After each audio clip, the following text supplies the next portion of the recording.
জমেছে জল বর্ষাকালে। সো গাইস কেমন আছেন সবাই? মোটো মোটো লাগেছে। চল চল সবাই তোমাকে তাক লেগে দেখে থাকবে। হ্যালো এভরিওয়ান, সকলে কেমন আছেন? আশা করি ভালো আছেন। কালকে হয়তো নাচটা আপনারা সকলেই দেখেছেন আশা করি, এবং আমি সেই নাচের শ্যুটের জন্য যেখানে যেখানে গেছি বা কি করছিলাম সেটাই আজকে ভিডিওর মধ্যে দেখাবো। আসলে আমাদের আশেপাশে তেমন কোনো ভালো জায়গা নেই, এই কারণে জায়গা খুঁজতে বেরিয়েছি ভাগ্নি আর আমি, তবে খুঁজে পাচ্ছি না কোথায় করব নাচটা। যে কোনো ভিডিওর জন্য ভালো জায়গা ভীষণ দরকার এবং ব্যাকগ্রাউন্ড তার থেকে অনেক বেশি দরকার।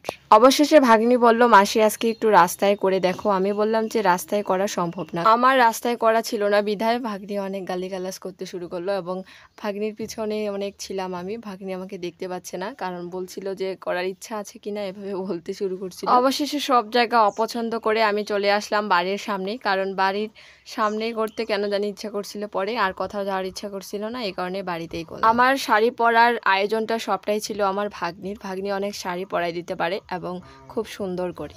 আমার মতে যারা শাড়ি পরে নাচতে চান, বাঙালি শাড়ি পরে নাচার মতো কোনো সুবিধা নেই, কারণ আমি পরে দেখছি যে বাঙালি শাড়ির সুবিধা অনেক। কালকে আমার নাচের ভিডিওর শ্যুট একটাই কারণ ছিল, সেটা হচ্ছে আমার পার্টিসিপেন্ট কম ছিল। বলতে আমার সাথে যারা যারা ভিডিও করে, আমাদের এখানে এক দাদার বিয়ে, তো সেই বরমশাইকে মেহেদি পরাতে সবাই গেছিল, এই কারণে আমি একা হয়ে গেছি।